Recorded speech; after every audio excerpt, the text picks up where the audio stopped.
Hello, from everybody. This is Love from Above with your Sibling Spirit Guides. I'm Maureen, and this is my brother. Ryan, hi everyone. Yeah, so on this podcast, we share channeled messages from star beings, ascended masters, and occasionally our ancestors. And today's podcast is all about the truth about our origins. And whatever you think that truth is, let me tell you, we got something a little bit different for you. This is something that I've never heard of. And so we're going to cover the origins of human life and important lessons that can be learned from the process of creation. And all of this information comes from a group that identifies themselves as the Seeders.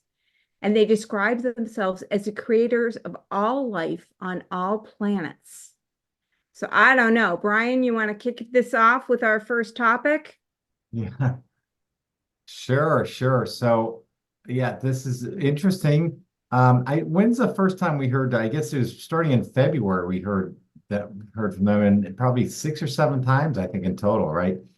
But yeah, so the first one was how life does not arise organically, and what they mean by that is they, it's never organic. It requires a precise series of events. And so, they bring forth what did not exist before. But, all this about just what we read in the science books growing up and stuff. And this was, for us, everything was planned to a precise level. And so what else did you want to take it from there and go into some other things they said? Well, I just think it's funny. Like they talk about that there's much thought is planted into developing a species and meetings are held. Like I can just imagine like all of these meetings. Um and so it's really interesting. And they said the seeders come forth on multiple levels to assist with the procreation process of any given planet. The nutrient levels are monitored. Careful placement of probes expand the light within the precise location of the planet. In this way, multiple areas can develop and grow into different regions: desert, mountains, sea, and sand. So they're not only the creator of us as human beings, but creator of all life forms, including the planet, which is just really, I don't know. Have you ever come across information with regards to this kind of material before? In when the Dolores Cannon, it did talk about how there was beings that came and seeded the planet. They didn't go into a ton of detail. I don't know if you recall that, but they did mention this. So it wasn't totally new, but these beings, went in a lot more detail about this. And so speaking of that, the next topic was around the process of creating is universal. So they said, the development process for species, which involves first a thought, then testing alternate realities before cellular creation. But that process applies to really everything, right? I mean, what are your thoughts on that? Yeah, they went into a lot of detail with this with one of their sessions. And because they said we are the creators of our life. So just as they are creator of Yes. all life and all planets, we create our own individual lives. And if we understand this process, that first it's a thought and then it goes into action. And they gave the example, like it doesn't really matter what you want to accomplish, whether you want to win an award or get a promotion or find a new romance. It's all the same process. And they gave the example of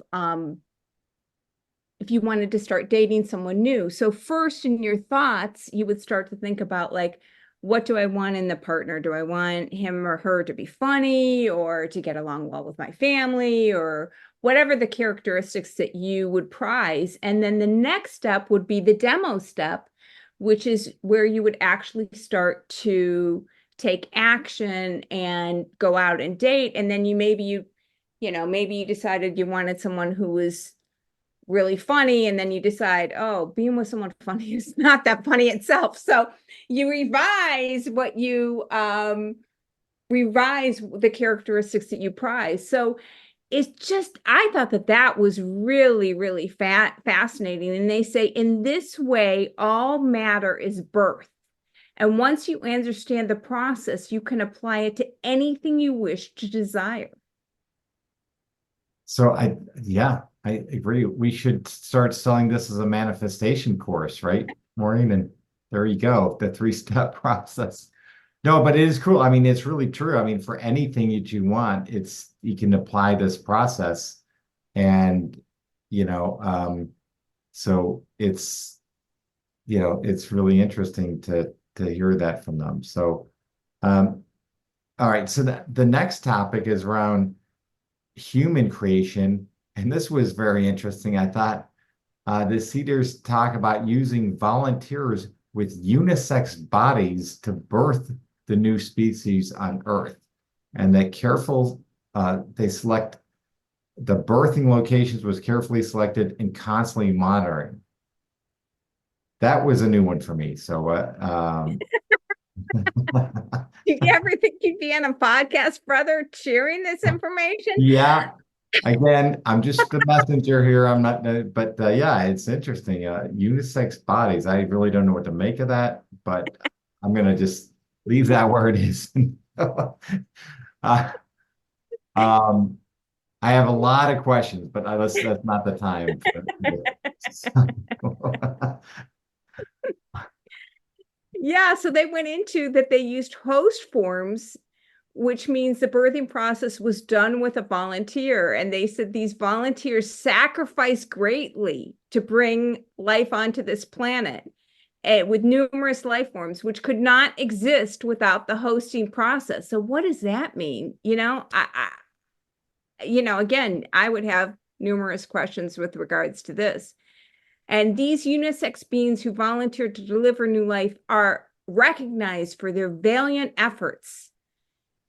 So, yeah. And then they went on to say that the placement of these first humans was in the fertile area of the lower half of our planet, and that this location was specifically picked because of the abundance of plants to sustain the human form. So I guess the original humans were vegetarians like you and I, brother. Sounds like it. Sounds like it.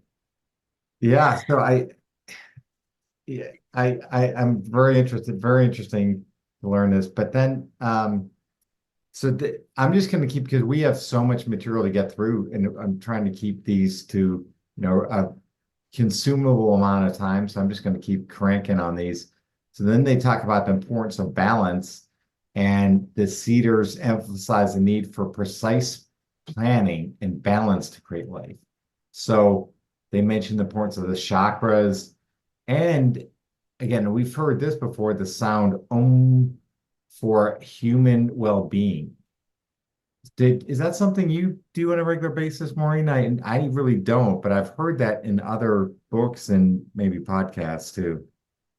Well, I will tell you, after we got this message, I dug out of my storage unit um, an ohm tuning fork, and I love listening to it. And so for those of you who don't know, there's these tuning forks like you would use like in a musical class in high school or something, and you just hit it on the palm of your hand, kind of like you would do with like a singing bowl, and then just put it up to your one of your chakras or your ear or your head or your third eye. And I've started to do that. And then I have on my YouTube music a bunch of chants of Om, and I do listen to it once a day. And then before yoga, because that's a practice in yoga, you usually begin by saying Om. And I had kind of, since I practice on my own without a class, and I had skipped that part, but now I really do say 3 ohms a day. And it does feel good, I mean, it really does feel good. So they said that that is the sound of this planet, and balance can be initiated by sound. The harmonic sound of the ever-present Om, which is the signature of this planet, can help to align and open your chakras.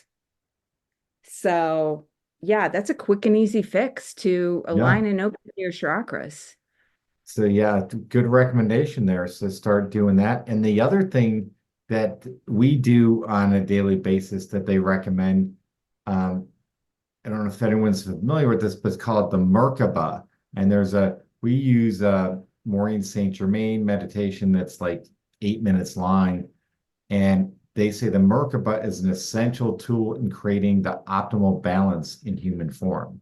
And the optimal balance is achieved when the central points of the human frame are open and receptive to receiving new experiences and new information. So that's why we do that, and it helps us, you know, work on being open to anything new that we need to receive. So it's good to hear that we're on track with that practice. What did you think of that, Maureen? Yeah, you were the one, Brian was the one who first found these Merkaba meditations, and I've been committed to. How long have we been doing these now on a daily basis? It's it's got to be at least 100 days. Yeah, I'd say. At least. So just a good practice to get into. And I think it would relate to one of the other things they said with regards to balance. They gave this image of a spinning top. And so if you ever played like, with a top as a kid, you know that once you get it going, it can spin on its own with its own energy. And the same is true. Like once we get our balance into alignment, then we can continue with like a great energy without much effort. So I thought that that was really interesting as well. Yeah, absolutely. But yeah, good. And so the Merkaba and the Om. So yeah, a lot of good information here. So they also go on to talk about the primary goal of all species is to elicit love. And the Cedars describe their core mission is eliciting love from all species, with humans having this as their primary goal. And they gave some good examples of this. You want to go into some of the examples?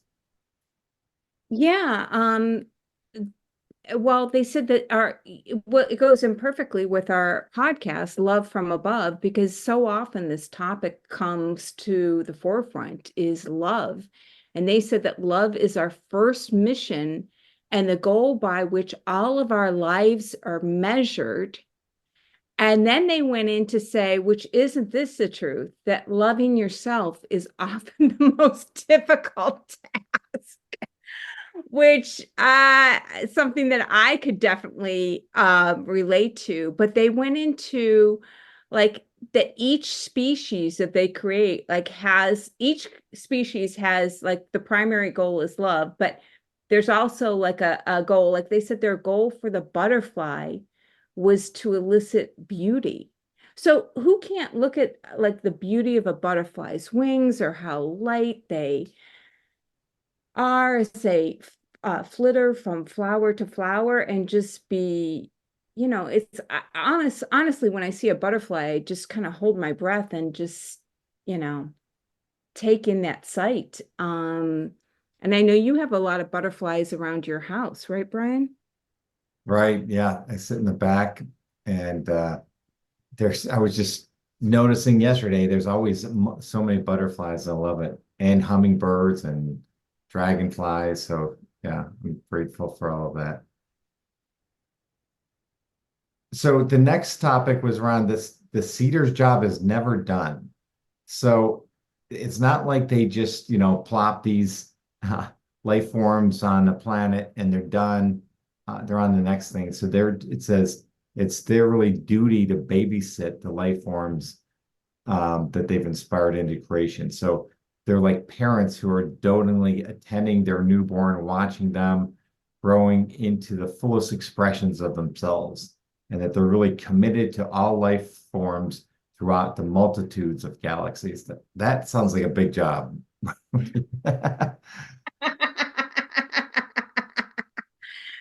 Yeah. And you know what? They actually talked about that in one of the sessions, and they showed me this vision where, because they explained that they're responsible for all life on all, on all planets, on all everywhere. And then I saw this vision of like a galaxy, but then kind of switched to its side. So when you see it from the broad point of view, it looks so big, but when it was switched to the side, it was very narrow. But I still do think it's like a huge responsibility. And yeah, they said that they are still around. And they also went into this, that just as a computer you used 20 years ago is no longer relevant, the same applies for the human skeletal form. As the body absorbs more light and humans restrict their diets, so the nutrients enrich the bodily form become optimal. In this way, the body is likened to a speed racer. So they're constantly coming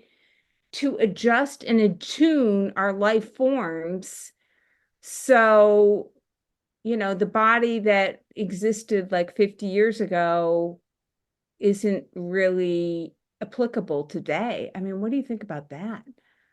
I mean, yeah, I think we've read a lot about this. Don't you think this applies also to, we've read about how our DNA structure is being fine-tuned and it's being expanded or something? I can't remember the details, but I know a lot of books we've read have talked about that.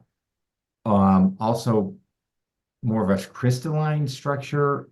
So there's a lot of different things going on here to help us, transform as, just like they said, is we're not just the same structure as when we were born. We're constantly evolving, which is really interesting. Yeah, it is really interesting. It's just fascinating. And we have read stuff, when you read as much as we do, it's hard to kind of place where it is come from. But we have her, I think it was Dolores Cannon's book who talk about that I think there's more DNA strands. I think that was the issue, that there's more DNA strands. So Right. um it is interesting. And the other thing that came through in this session, which was really interesting, is they talked about the spiral. And we've actually, our friend Karen just showed us this information that corresponded with us like 2 nights ago. But they said the spiral is indeed the form of the evolutionary path. It is never straightforward, but always a recircling of opportunities to relearn from. The spiral is the natural form of growth of all life forms in most planets. There are a few exceptions, for we do like to tinker. I love that sentence. The spiral pattern cannot be improved upon, so we have reused it over and over again. I love that sentence. Like, oh, we like to tinker, but we found the best way, but occasionally we like to tinker with. Yeah.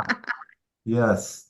The spiral is indeed the evolutionary path. So yeah, it was very coincidental because we were just speaking with Karen the other night and she was just talking about this. And then we realized this was in one of our sessions with the Cedar. So very, very cool that both those things aligned. So Yeah, what's your overall big picture from all these different things?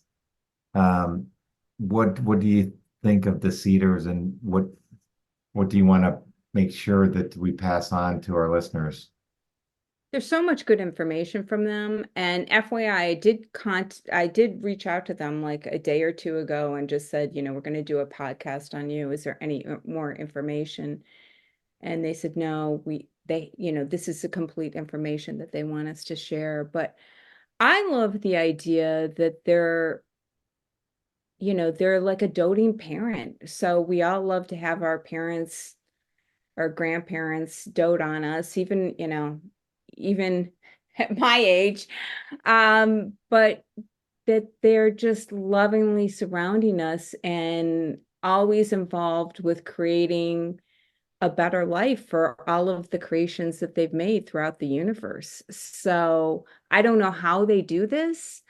But yeah, I just feel really honored and blessed that they've communicated through us. And there's a lot of good information, the Om, the Merkaba. Um, yeah, what are your takeaways from it? Well, the other thing if I recall this correctly, they said, you know, we are here to assist, and I think we could call on them if we have different issues or questions that they could help out with. So, we've called on, our ancestors and archangels, but that's something to keep in mind, I guess, to call on the cedars for help with certain situations. What do you think? I think I would call upon them if I were having health problems or some kind of Right. problem with my body.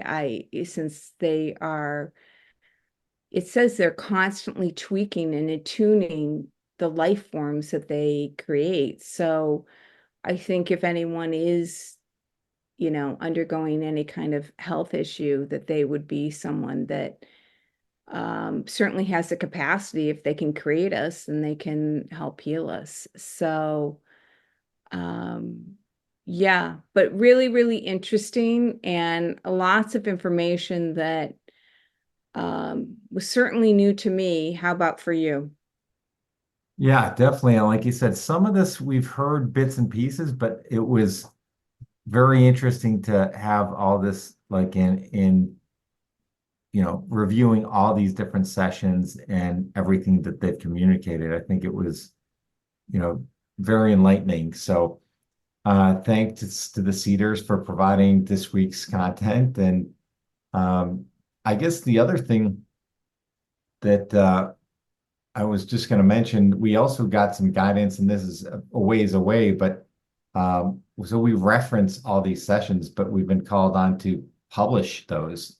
So um, look for that sometime in the future. We don't really know what we're doing there, but we'll get to the bottom of it and publish it, maybe a Kindle of all these different sessions so that you'll have from the Sibling Spirit Guides all these different sessions and be able to review all the content in book form. So keep Yeah, keep posted for that. I do think that, I mean, there's so much information that we have. Um, it's really, I mean, there's a wealth for us to pick for each podcast. And so yeah, I mean, I do think that it would be wonderful. And yeah, I channeled that this morning, and I was quite surprised. And we got a look. I texted Brian. I said, we've got some homework.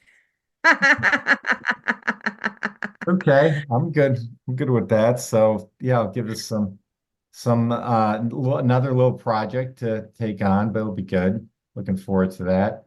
Um, and that's really it. That's all we had for today. Why don't you close us out, Maureen? Yeah, so I wanted to close off with just one of the quotes of the loving messages that we had for this group. And they said humans think that the cedars come to create life and then leave. A mother would never leave her newborn babe. The same is true with ourselves. We totally watch over the life forms that we have brought into existence. We are here to assist. So again, we're surrounded by love and light, and we're grateful to share these messages with you all. And we'll talk to you next week.